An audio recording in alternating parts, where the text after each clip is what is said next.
Picture this moment. You stand before someone, and without understanding why, time itself seems to freeze. This is an ordinary attraction, not surface-level chemistry, but something denser, more primal, a sensation that defies rational explanation, yet pulses through every fiber of your being.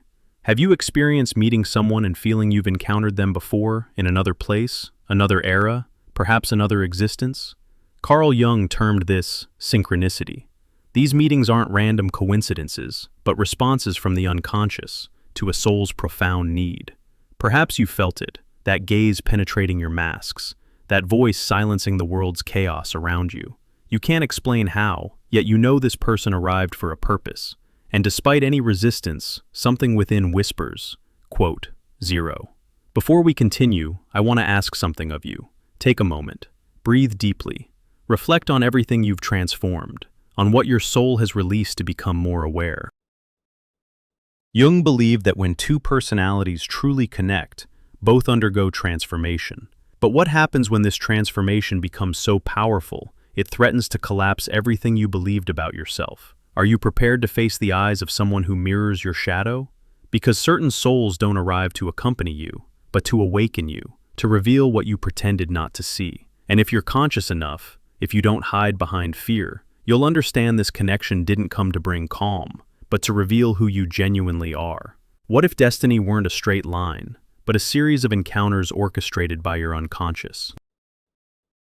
What if that person who appeared precisely when everything was crumbling wasn't coincidence but pure synchronicity? Most people label this luck, but Jung understood something deeper lurked beneath these moments, a dance between your conscious mind and invisible forces shaping your story. When life places you before someone who sees in you what you've denied in yourself, it's not chance, it's a summons. And if you ignore it, the echo will haunt every future relationship. Not every day do you meet a person capable of disarming you with a single question, capable of viewing your contradictions without fear, of making you feel seen, whole, imperfect, yet authentic. This type of connection is rare, so rare most confuse it with romantic love or mystical fate. But no, it's something more dangerous and more sacred simultaneously. It's the alchemy of souls, the instant when your unconscious recognizes another as the mirror that will show you what you still need to integrate. Jung said the soul isn't found, it's remembered. And when you remember it, the world stops making sense, and simultaneously, everything acquires meaning. So I pose a direct question to you. What if that person you can't remove from your mind didn't come to stay, but to transform you? Would you be capable of bearing that truth? Because if this happens with someone, Jung would say you found the person you mustn't lose. Not because they complete you, but because they reveal what being complete means. You've believed your entire life that love is about finding someone who makes you happy, someone who fits with you, who won't hurt you, who gives you peace. But Jung would say that idea is a trap, an illusion created by the ego to avoid genuine transformation. What if the person who marks you most profoundly doesn't arrive to make you comfortable, but to awaken what slumbered within you? What if love, in its most authentic form, isn't sweetness but fire? Most people flee from what disturbs them, from whoever confronts them, from whoever shows them their shadow. But Jung warned, what you resist persists, and what you ignore within yourself ends up seeking you in another person. Think about that for a second. How many times have you felt drawn to someone who seemed impossible to forget, even though they didn't fit into your life? It wasn't coincidence, it was your unconscious attempting to show you something you denied about yourself. The mistake lies in believing these connections are errors that, if they hurt, must end. But it's not always like that. Some connections hurt because they're breaking the limited version you believed yourself to be. What if losing that person meant losing the opportunity to truly know yourself, to confront your own contradictions, your fears, your need for control? Culture taught you that good love is what flows without conflict, without drama, without doubts. But Jung discovered the human psyche doesn't evolve in calm, but in friction. You don't grow when everything goes well. You grow when someone forces you to see yourself without filters. Perhaps that's why you're attracted to people who awaken your most intense emotions, those you can't explain, those who bewilder and expose you. They're not toxic by nature, though they may hurt. They're catalysts. They're soul mirrors that come to ignite the fire of your individuation. that sacred process where you become who you truly are. But how many times have you distanced yourself from exactly who could transform you, simply because you couldn't bear seeing yourself reflected? How many times did you prefer safe, predictable relationships where nothing moves, because there you can keep pretending to be who you're not? The problem isn't finding the right person, it's recognizing them when they appear and having the courage to hold their gaze when they show you your truth. And here's what almost nobody understands. When a connection has deep psychological purpose, you can't replace it. You might distract yourself with other faces, other bodies, other conversations, but the echo of that person will keep resonating in your deepest depths. Do you know why? Because that relationship doesn't belong only to the present. It's connected with something ancestral, with an invisible network of symbols and archetypes your unconscious recognizes before your mind does. Sometimes they arrive precisely when you're at the edge of collapse, when life seems to crumble, and at that exact point, someone appears who shows you a version of yourself you didn't know existed. You believe it's coincidence, but it's not. Your unconscious prepares these encounters like a rite of passage, as if saying, the moment to awaken has arrived. The problem is, most flee from awakening. They seek rational explanations, close their hearts, and call drama what is actually evolution. But the psyche isn't interested in your comfort. It's interested in your expansion. And every time you avoid a meaningful connection, you're rejecting the part of you crying out to be integrated. Jung explained it with brutal clarity. Quote 3. So tell me, what if that fate you fear so much were nothing more than your unconscious, pushing you toward who can help you see yourself complete? If your unconscious is speaking to you, write awakening in the comments. What if that person who challenges you, who irritates and attracts you simultaneously, were your most honest mirror? The modern world tells you, quote 4, quote, but the soul whispers, quote 5, quote. That's the paradox of the Jungian bond. It doesn't come to calm you, but to reveal you. It doesn't give you answers. It throws you questions that change you forever. Most call this intensity or obsession, but it's neither. It's resonance. It's your psyche vibrating with another psyche at the same frequency, forming a bridge between the visible and the invisible. And when that happens, when you encounter someone who doesn't just see you, but recognizes you, something shifts in the deepest foundation of your being. It's not about romance, it's about revelation. This person doesn't arrive to fill a void. They arrive to show you there was no void, only areas you refuse to illuminate. Jung devoted his life to studying these connections, and what he found changed everything we believed about love and destiny. He discovered that certain encounters aren't about pleasure or companionship, but about psychological evolution.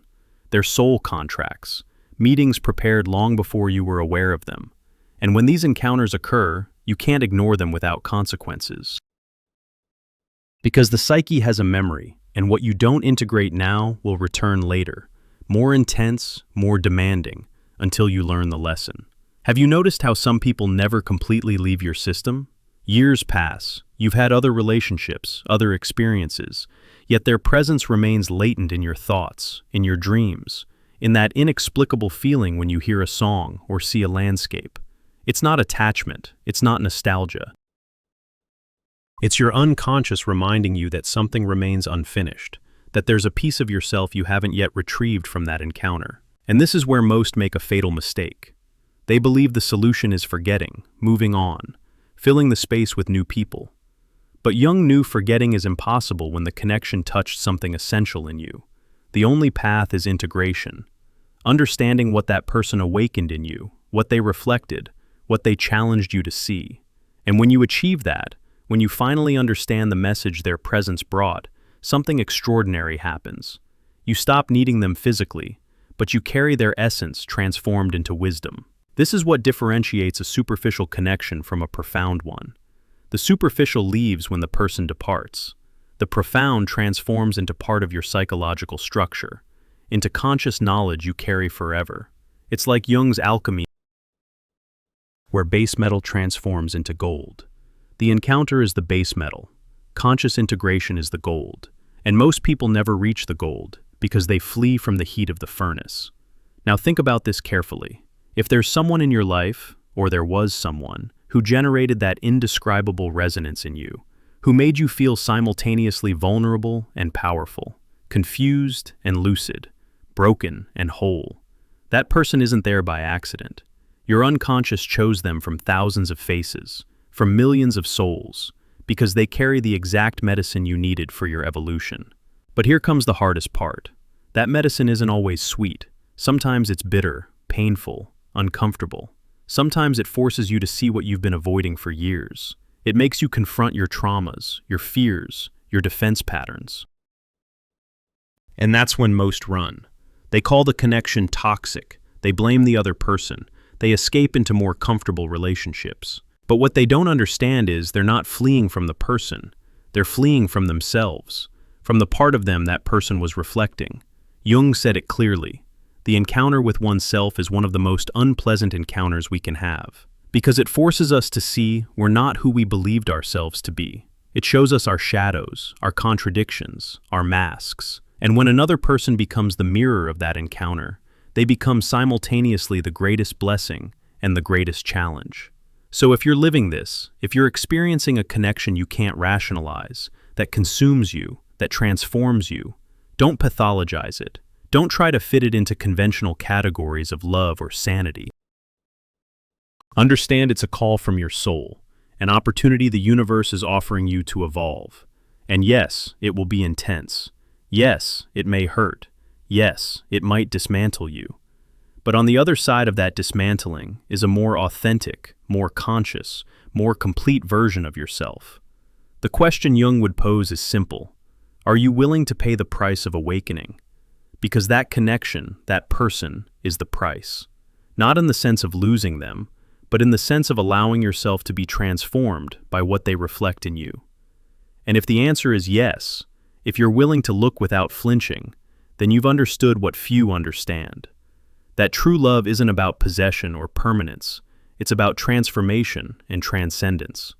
Now, there's something else Jung discovered that changes the entire perspective. He said the unconscious communicates through symbols and synchronicities. Those apparently random coincidences, those repeated numbers, those unexpected encounters, those dreams that seem to predict the future. It's all the unconscious speaking to you, guiding you, preparing you for what needs to happen. And when a significant person appears in your life, they don't arrive alone. They arrive surrounded by synchronicities, signs, symbols your mind perhaps can't decipher, but your soul perfectly recognizes. Have you noticed how before meeting someone important, things start aligning strangely? Books that fall open at specific pages, conversations overheard that seem meant for you, paths that cross in improbable ways. It's not magic. It's the unconscious preparing the ground, creating the conditions for the encounter. And when it finally happens, when you look into those eyes and feel that recognition beyond time, you're not discovering someone new. You're remembering someone your soul already knew. But here's the key. That memory isn't literal. It's not about past lives or mystical destinies, though it may feel that way. It's about archetypes. Jung discovered the unconscious is populated by universal images, patterns repeating across cultures and eras. And when you meet someone who activates one of those archetypes in you, the recognition is instant and profound. It's like your psyche saying, "This is what I've been searching for. This is the piece I need to become whole." The problem is, most people confuse archetypal recognition with romantic love. They believe that intensity means they've found their soulmate, that person they should spend the rest of their life with. But Jung would say it's more complex than that. Sometimes the person activating the deepest archetype in you isn't meant to stay. They're meant to awaken something in you and then depart, leaving you transformed.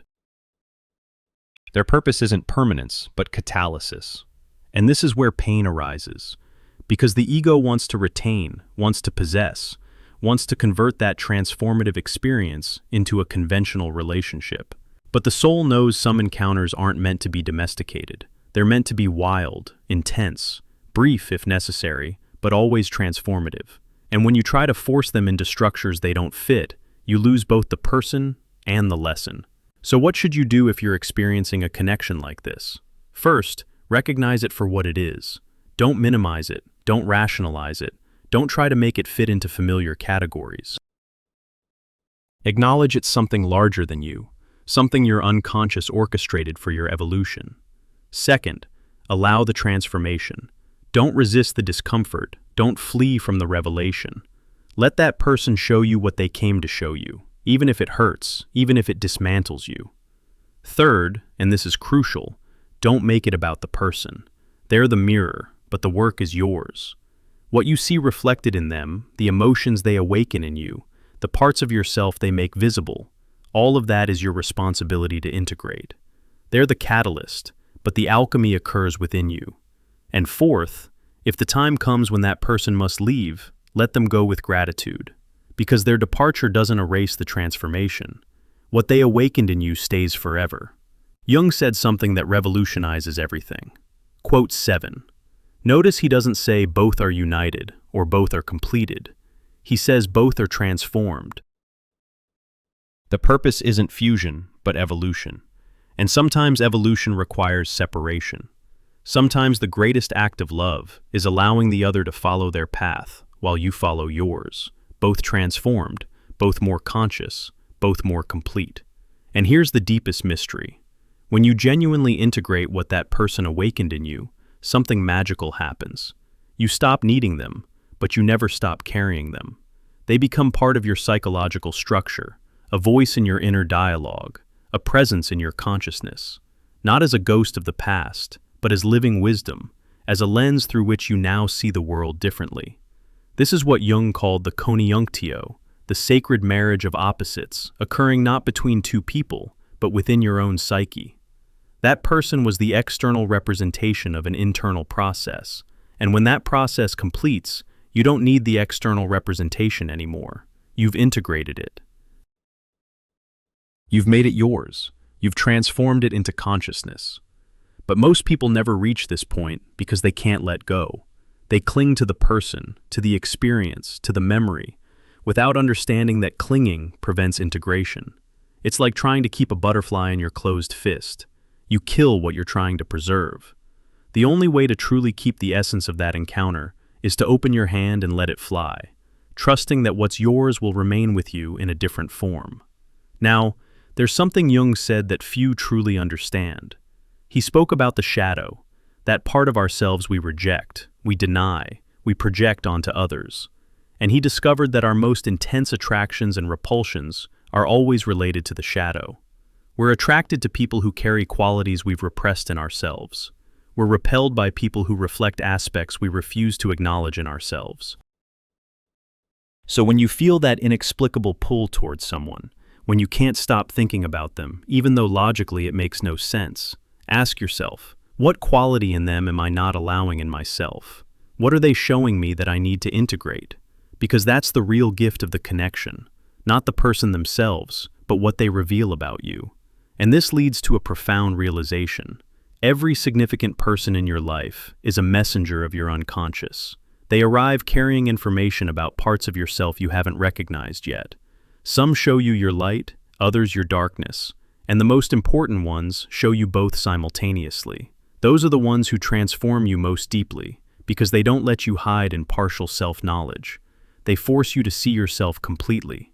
Jung called this process individuation, becoming whole, integrating all parts of yourself into a coherent consciousness.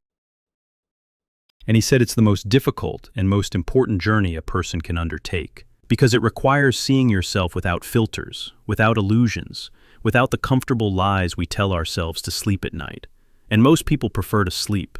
They prefer their comfortable illusions to the uncomfortable truth. But for those who dare to awaken, for those willing to look at themselves through the mirror of another without fleeing, the reward is immense.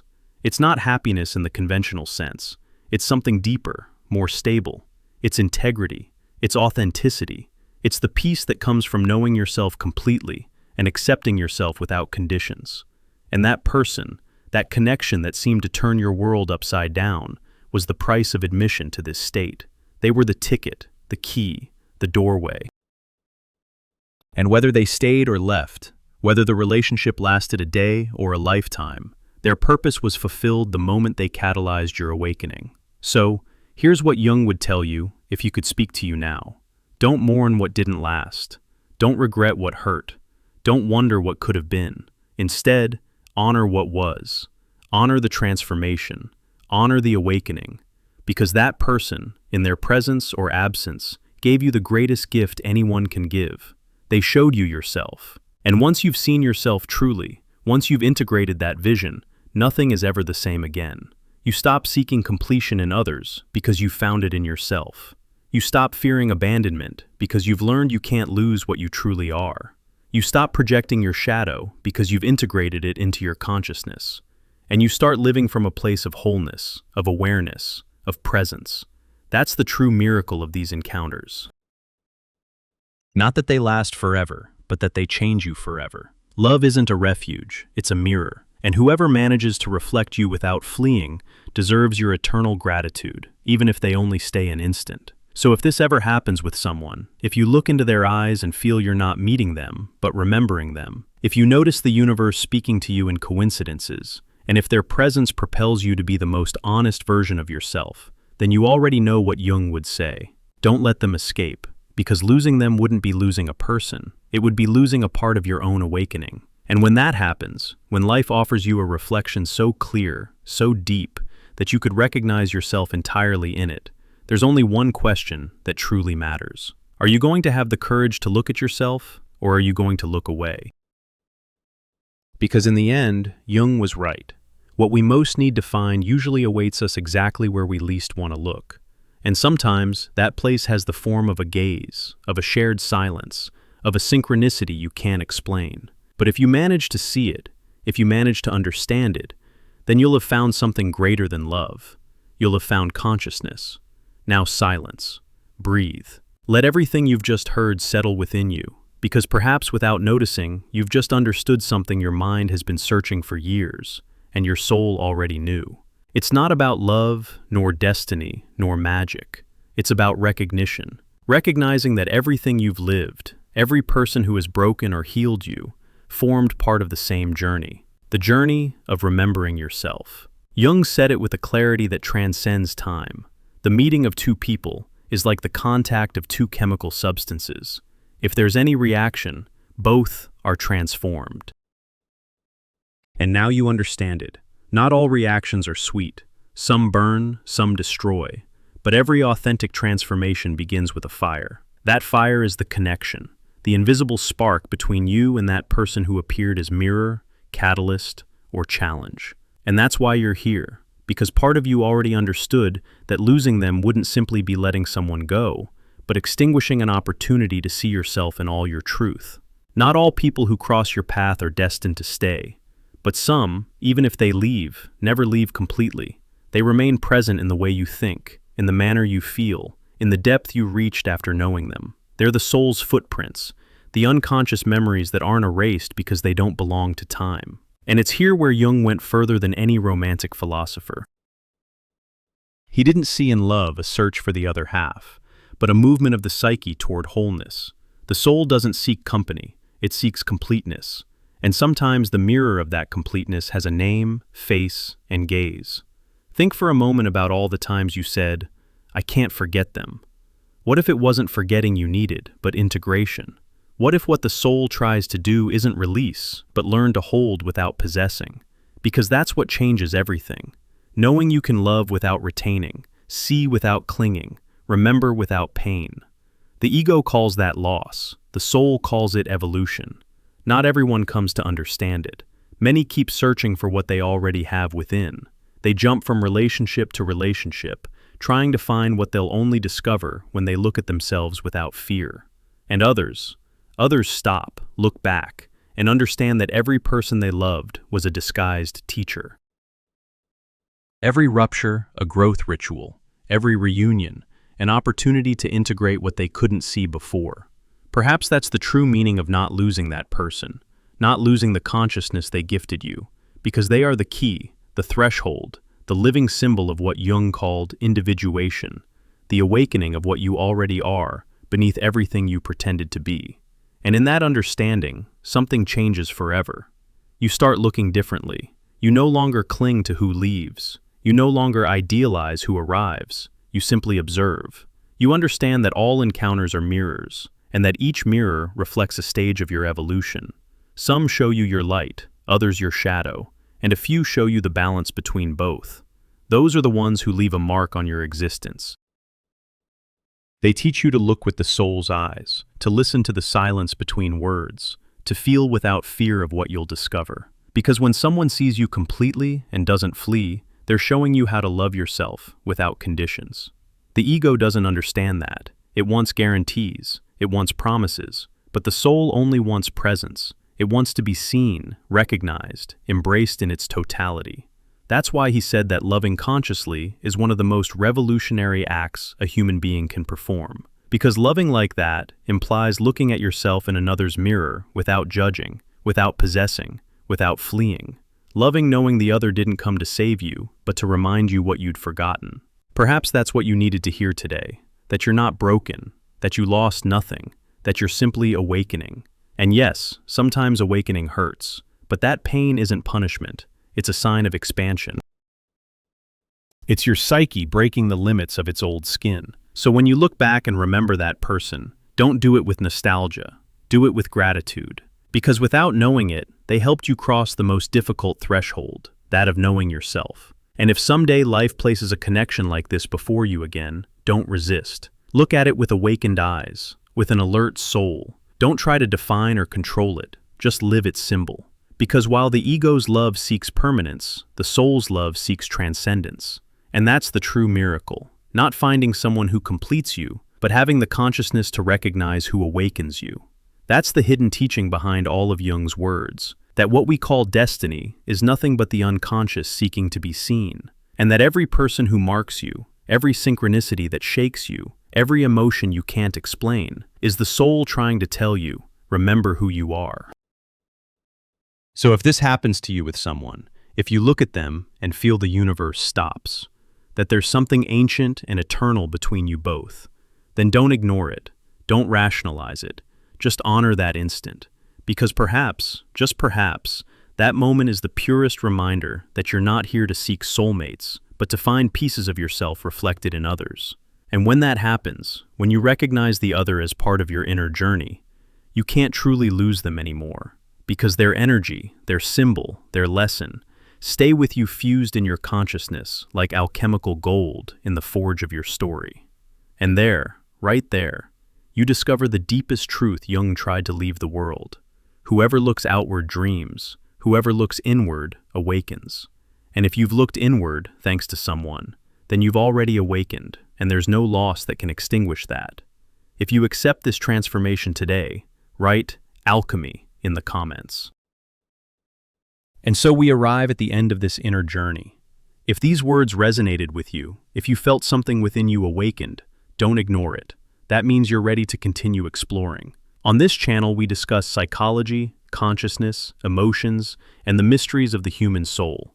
Everything Jung, Nietzsche, and the great thinkers of behavior tried to decipher, but which can only be understood when you live it in flesh and mind. So, I invite you to subscribe if you haven't already, to give a like if this message made you think or feel differently, and to share it with someone who, like you, is seeking to understand why certain connections seem written in a language only the soul recognizes.